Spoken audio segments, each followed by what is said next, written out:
जय माजी सारिसा।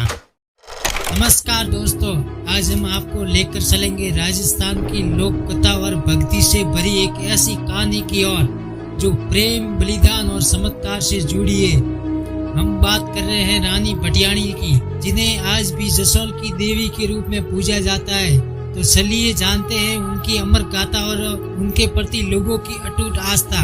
रानी भटियाणी का जन्म जैसलमेर के जोगीदास गांव में एक भाटी राजपूत परिवार में हुआ था। उनका असली नाम स्वरूप कंवर था। उन्हें सुंदरता, गुण और उनकी भक्ति के लिए जाना जाता था। उनका विवाह मारवाड़ के जसोल क्षेत्र के राजा कल्याण सिंह से हुआ। इस विवाह ने रानी को राजमहल का सम्मान दिलाया, लेकिन उनकी जीवन यात्रा सिर्फ रानी बनने तक सीमित नहीं रही। रानी भटियाणी का जीवन एक अद्भुत प्रेम और बलिदान की कहानी है। कहा जाता है कल्याण सिंह की दूसरी पत्नी देवड़ी ने भटियाणी के पुत्र लाल बन्ना को जहर वाला दूध पिला दिया। पिलाते ही प्राण छोड़ दिया। इसी के चलते उन्होंने अपने प्राण त्यागने का निर्णय लिया। ये बलिदान केवल एक दुखी रानी का नहीं था, बल्कि उनकी आत्मा उसे लोक कल्याण और भक्ति का रूप दे दिया।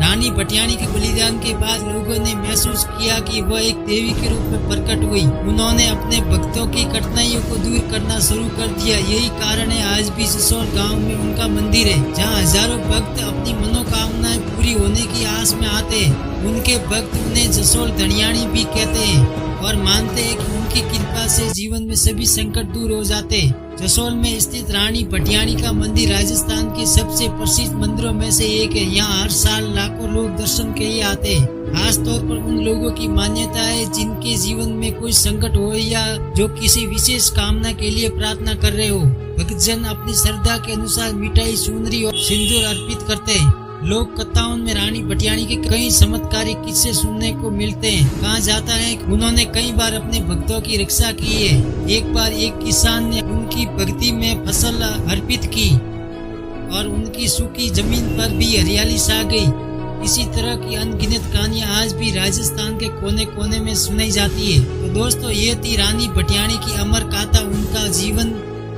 प्रेम, त्याग और भक्ति का प्रतीक। आज भी उनके मंदिरों में श्रद्धालुओं का तांता लगता है, जो ये साबित करता है कि उनकी लोक देवी के रूप में पूजा क्यों की जाती है। अगर आपको ये कहानी प्रेरणादायक लगी हो तो इस वीडियो को लाइक करें, चैनल को सब्सक्राइब करें और अपनी राय कमेंट में जरूर बताएं। धन्यवाद और मिलते अगले वीडियो में एक और रोचक कहानी के साथ।